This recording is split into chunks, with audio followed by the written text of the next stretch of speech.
Students, welcome to the class for Financial Markets and Operations. നമുക്ക് കുറച്ച് short questions നോക്കാം. ഇതിനകത്ത് ഫസ്റ്റ് എന്ന് പറയുന്നത് give A brief account of foreign institutional investors in securities market. അങ്ങനെ നമുക്ക് 5 മാർക്കിന് ചോദിക്കാം. ഇതിനകത്ത് നമുക്ക് ആദ്യം എന്താണ് ഇൻസ്റ്റിറ്റ്യൂഷണൽ ഇൻവെസ്റ്റേഴ്സ് എന്നുള്ളത് നോക്കാം.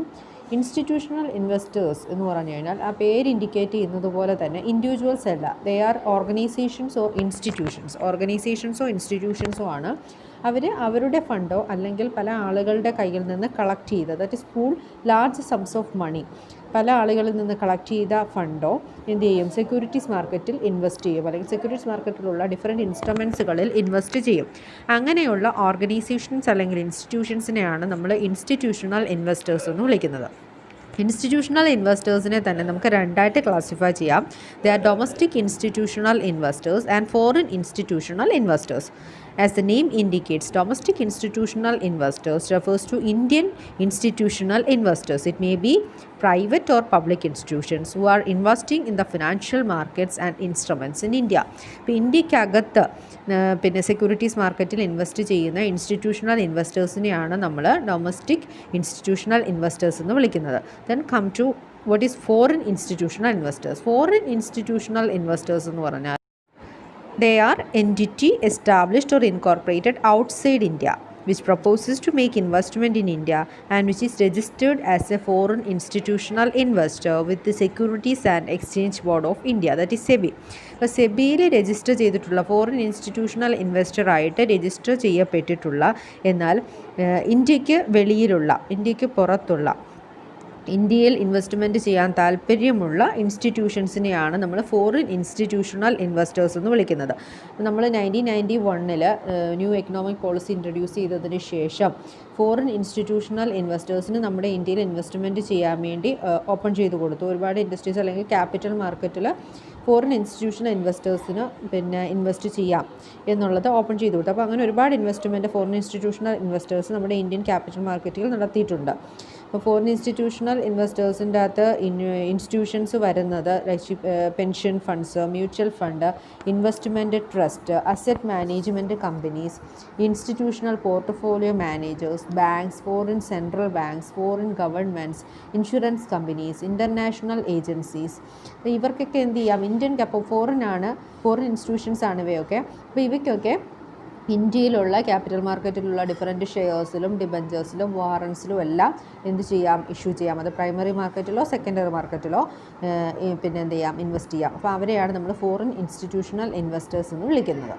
സാധാരണയായിട്ട് ഫോറിൻ ഇൻസ്റ്റിറ്റ്യൂഷണൽ ഇൻവെസ്റ്റേഴ്സ് എവിടെയൊക്കെയാണ് ഇൻവെസ്റ്റ് ചെയ്യാറുള്ളത് എന്നുള്ളത് നോക്കാം. അതായത് സ്റ്റോക്ക് എക്സ്ചേഞ്ചിൽ തന്നെ ഡിഫറൻറ്റ് സെക്യൂരിറ്റീസ് ഉണ്ട്, അല്ലാതെ ഡിഫറൻറ്റ് സ്കീംസ് ഉണ്ട്, പിന്നെ അങ്ങനെ മ്യൂച്വൽ ഫണ്ട്സ് ഉണ്ട്. അപ്പോൾ ഇതിൻ്റെ അകത്തൊക്കെ ഏതിലൊക്കെയാണ് usually foreign institutional investors invest ചെയ്യാറുള്ളത്. Foreign institutional investors can make investments in securities in primary and secondary market which includes shares, debentures and warrants of companies unlisted, listed or to be listed on a recognised stock exchange in India. പുതിയ കമ്പനീസിൻ്റെയൊക്കെ ഷെയറുകളിൽ invest ചെയ്യാം. അൺലിസ്റ്റഡോ ലിസ്റ്റഡോ അല്ലെങ്കിൽ list ചെയ്യാനിരിക്കുന്ന ഏത് കമ്പനീസിൻ്റെ ആയാലും stock എക്സ്ചേഞ്ചിൽ deal ചെയ്യുന്ന എല്ലാ തരത്തിലുള്ള ഇൻസ്ട്രുമെൻസുകളിലും ഇൻവെസ്റ്റ് ചെയ്യാൻ എന്ത് ചെയ്യാം, ഫോറിൻ ഇൻസ്റ്റിറ്റ്യൂഷണൽ ഇൻവെസ്റ്റേഴ്സിന് സാധിക്കും. അതുപോലെ തന്നെ different schemes, units of schemes, അതായത് ഡൊമസ്റ്റിക് മ്യൂച്വൽ ഫണ്ട്സുകളുണ്ട്. മ്യൂച്വൽ ഫണ്ട്സ് നമ്മൾ ഡീറ്റെയിൽ ആയിട്ട് തന്നെ നെക്സ്റ്റ് മൊഡ്യൂളിൽ പഠിക്കുന്നുണ്ട്. മ്യൂച്വൽ ഫണ്ട്സിൽ അതിൻ്റെ അകത്ത് diversified different types of instruments ആണ് അതിൻ്റെ അകത്ത് ഉള്ളത്. അപ്പോൾ അതിൻ്റെ അകത്ത് റിസ്ക് എന്ത് ചെയ്യാൻ പറ്റും, ഇപ്പോൾ ഒരു സെക്യൂരിറ്റിയിൽ ഇൻവെസ്റ്റ്മെൻറ്റ് നടത്തിയിട്ട് എന്തെങ്കിലും റിസ്ക് കൂടുതലാണെന്നുണ്ടെങ്കിൽ ആ റിസ്ക് നമുക്ക് പിന്നെ എന്ത് ചെയ്യാം, കുറച്ചുകൊണ്ട് വേറൊരു സെക്യൂരിറ്റിയിൽ ഇൻവെസ്റ്റ്മെൻറ്റ് ചെയ്യാവുന്ന തരത്തിൽ ഇൻവെസ്റ്റ് ചെയ്യാൻ പറ്റുന്ന സ്കീംസുകളാണ് മ്യൂച്വൽ ഫണ്ട്സിലുള്ളത്. അപ്പോൾ ഡിഫറൻറ്റ് യൂണിറ്റ്സ് പർച്ചേസ് ചെയ്യുന്നതിനെ ബേസ് ചെയ്തിട്ടാണ് ഇതിൻ്റെ അകത്ത് ഇൻവെസ്റ്റ്മെൻറ്റ് നടത്തുന്നത്. അപ്പോൾ ഡിഫറൻറ്റ് മ്യൂച്വൽ ഫണ്ട്സിൻ്റെ സ്കീംസ് അല്ലെങ്കിൽ യൂണിറ്റ്സുകളിലും ഫോറിൻ ഇൻസ്റ്റിറ്റ്യൂഷണൽ ഇൻവെസ്റ്റേഴ്സിന് ഇൻവെസ്റ്റ്മെൻറ്റ് നടത്താം. Then units of schemes floated by collective investment scheme. ഇപ്പം ഒരു ഇൻവെസ്റ്റ്മെൻറ്റ് സ്കീമിൽ അതിൻ്റെ ഡിഫറൻറ്റ് യൂണിറ്റ്സിൽ ഇൻവെസ്റ്റ്മെൻറ്റ് നടത്താം. അതുപോലെ റെക്കഗ്നൈസ്ഡ് സ്റ്റോക്ക് എക്സ്ചേഞ്ചിൽ ട്രേഡ് ചെയ്യപ്പെടുന്ന ഡെറിവേറ്റീവ്സിൽ ഇൻവെസ്റ്റ്മെൻറ്റ് നടത്താം. ഡെറിവേറ്റീവ്സ് നമ്മൾ ലാസ്റ്റ് മൊഡ്യൂളിൽ ഡീറ്റെയിൽ ആയിട്ട് തന്നെ പഠിക്കുന്നുണ്ട്. Next commercial papers, government securities, ഗവൺമെൻറ്റിൻ്റെ ഡിഫറൻറ്റ് സെക്യൂരിറ്റീസിൽ ഫോറിൻ ഇൻസ്റ്റിറ്റ്യൂഷൻ ഇൻവെസ്റ്റേഴ്സിന് ഇൻവെസ്റ്റ്മെൻറ്റ് നടത്താം. ദെൻ ഇന്ത്യൻ ഡെപ്പോസിറ്ററി റെസീപ്റ്റ്സിൽ ഇൻവെസ്റ്റ്മെൻറ്റ് നടത്താം. അപ്പോൾ അങ്ങനെ പല രീതിയിൽ നമ്മുടെ ഇന്ത്യൻ കമ്പനീസിന് ഫണ്ട് ആവശ്യമായിട്ടുള്ളപ്പോൾ different types of instruments foreign ഇൻസ്റ്റിറ്റ്യൂഷൻസിന് എന്ത് ചെയ്യാം, ചെയ്യാം, ഇതുപോലെ സെക്യൂരിറ്റീസ് ഇഷ്യൂ ചെയ്തുകൊണ്ട് ഫണ്ട് കളക്ട് ചെയ്യുക. അപ്പോൾ അതിനുള്ളൊരു ഓപ്പർച്യൂണിറ്റിയാണ് ഈ ഫോറിൻ ഇൻസ്റ്റിറ്റ്യൂഷണൽ ഇൻവെസ്റ്റേഴ്സ് എന്ന് പറയുന്നത്. അപ്പോൾ ഇന്ത്യൻ സെക്യൂരിറ്റീസ് മാർക്കറ്റിൽ ഇന്നത്തെ സിറ്റുവേഷനിൽ മേജറായിട്ടുള്ള പാർട്ടിസിപ്പൻസ് എന്ന് പറയുന്നത് ഫോറിൻ ഇൻസ്റ്റിറ്റ്യൂഷണൽ ഇൻവെസ്റ്റേഴ്സാണ്. അവർ ഒരുപാട് ഫണ്ട്, ഹ്യൂജ് ഇൻവെസ്റ്റ്മെൻറ്റ് ഇതിൻ്റെ അകത്ത് നടത്തുന്നുണ്ട്. നമുക്ക് ഫോറിൻ പോർട്ട്ഫോളിയോ ഇൻവെസ്റ്റ്മെൻറ്റ് എന്താണെന്ന് നോക്കാം.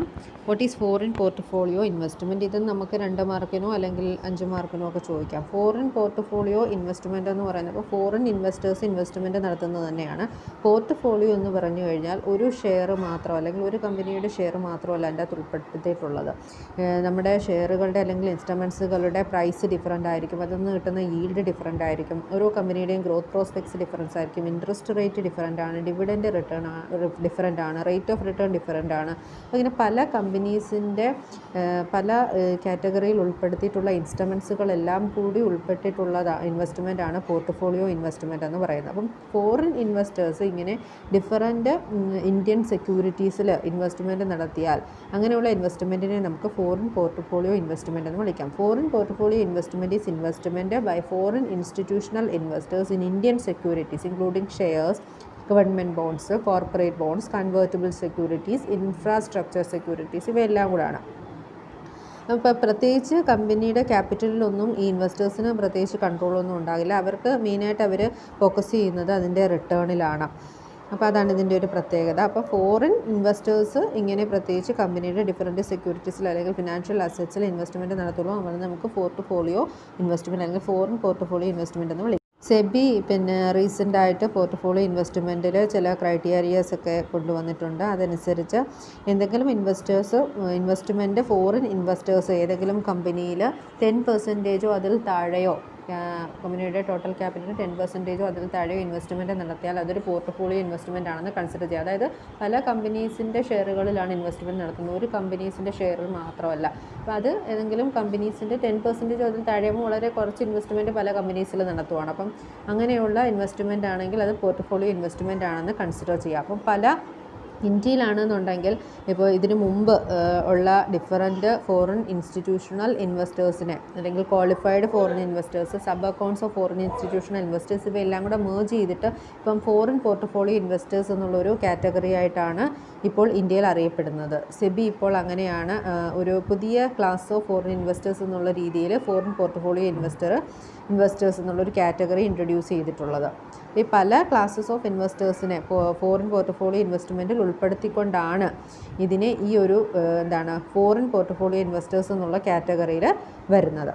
ഇപ്പോൾ ഇതാണ് foreign portfolio investment. What is private equity? ഇത് നമുക്ക് 2 മാർക്കിനോ 5 മാർക്കിനോ ഒക്കെ ചോദിക്കാം.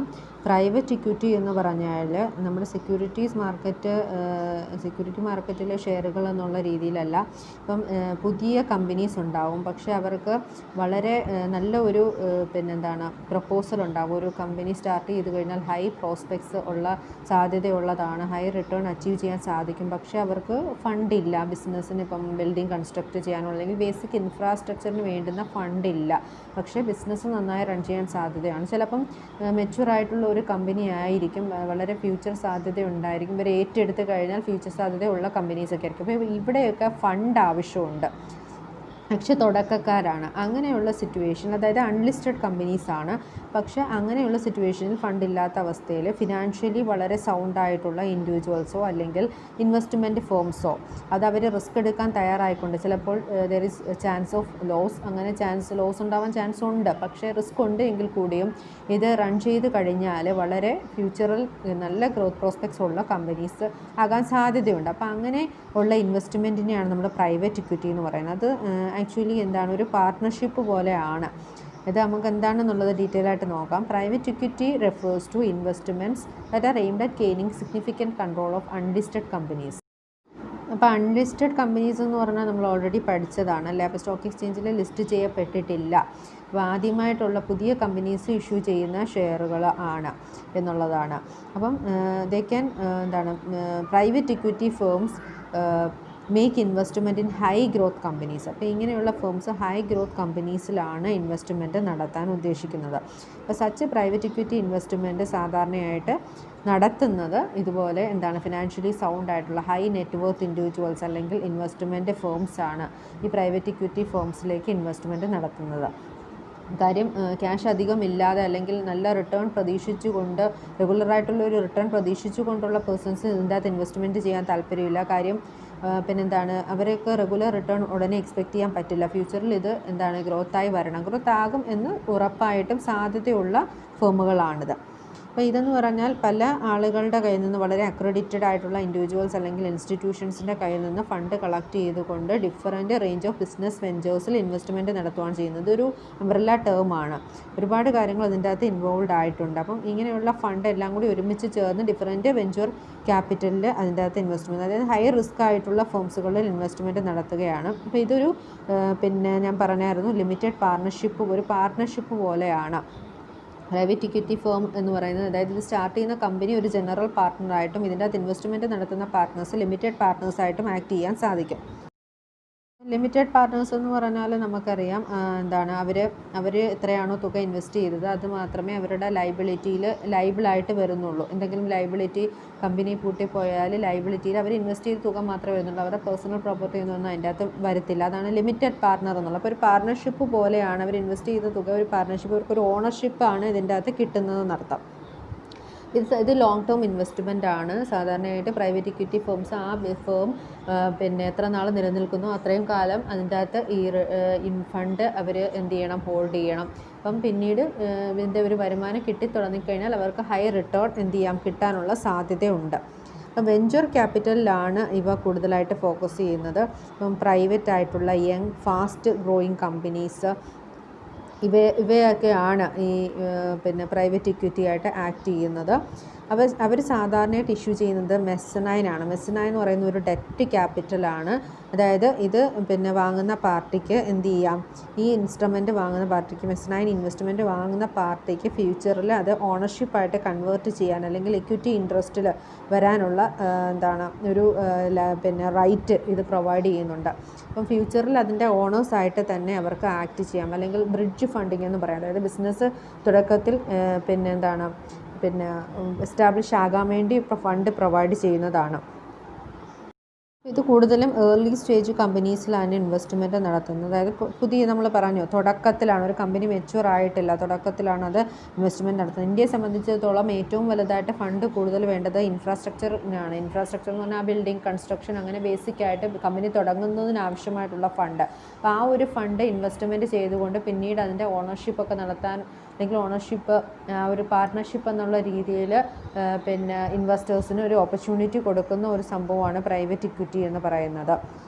അപ്പോൾ ഇവർ പല ഇൻവെസ്റ്റ്മെൻറ്റ് സ്ട്രാറ്റജീസ് യൂസ് ചെയ്യുന്നുണ്ട് പ്രൈവറ്റ് ഇക്വിറ്റി ഫേംസ്. അതായത് പിന്നെ ഇതിൻ്റെ അകത്ത് ഇൻവെസ്റ്റ്മെൻറ്റ് നടത്താൻ താല്പര്യപ്പെടുന്ന പാർട്ടീസിനോട് ലിവറേജ് ബൈഔട്ട്, പിന്നെ അതായത് കൂടുതൽ ഇക്വിറ്റി ഇൻവെസ്റ്റ് ചെയ്തുകൊണ്ട് അല്ലെങ്കിൽ ഫിക്സഡ് ക്യാപിറ്റൽ ഇൻവെസ്റ്റ് ചെയ്തുകൊണ്ട് ഫേമിൻ്റെ ക്യാപിറ്റൽ കൂട്ടുന്നത്, അതായത് ഡെപ്റ്റ് മാക്സിമം കുറച്ചുകൊണ്ട് ഇക്വിറ്റി കൂടുതലാക്കിക്കൊണ്ട് ലിവറേജ് ബൈഔട്ട്, അതുപോലെ എക്സ്പാൻഷൻ ക്യാപിറ്റൽ, മെസ്നൈൻ ഫിനാൻസിങ്, നമ്മൾ മുമ്പേ പറഞ്ഞ പോലെ debt capital, venture capital financing, അങ്ങനെ പല ഇൻവെസ്റ്റ്മെൻറ്റ് സ്ട്രാറ്റജീസ് ഈ private equity firms fund raise ചെയ്യാൻ വേണ്ടി ഉപയോഗിക്കുന്നുണ്ട്. അപ്പോൾ തുടക്കത്തിലുള്ള കമ്പനീസാണ്. അപ്പോൾ അവ റൺ ചെയ്ത് കഴിഞ്ഞാൽ ഫ്യൂച്ചറിൽ വളരെ സാധ്യതയുണ്ട്, ഹൈ റിട്ടേൺ അച്ചീവ് ചെയ്യാൻ സാധ്യതയുള്ള ഫേമുകളാണ് ഈ പ്രൈവറ്റ് ഇക്വിറ്റി എന്ന് പറയുന്നത്. അത് പല രീതിയിലുള്ള ഇൻവെസ്റ്റ്മെൻറ്റ് സ്ട്രാറ്റജി ഉപയോഗിച്ചുകൊണ്ട് ഫണ്ട് റൈസ് ചെയ്താണ് ഈ ബിസിനസ് റൺ ചെയ്യാനായിട്ട് പോകുന്നത്. അങ്ങനെയുള്ള ഫേമുകളാണ്. ഇതിനെയാണ് നമ്മൾ പ്രൈവറ്റ് ഇക്വിറ്റി എന്ന് പറയുന്നത്. അപ്പോൾ ഇതൊക്കെ എന്താണ്, ഷോർട്ട് ആൻസർ ക്വസ്റ്റ്യൻസ് ആണ്. അപ്പോൾ ഇതും കൂടെ ഒക്കെ നോക്കുക. അപ്പോൾ നമ്മുടെ ഈ ഒരു മൊഡ്യൂൾ കംപ്ലീറ്റ് ആയിട്ടുണ്ട്.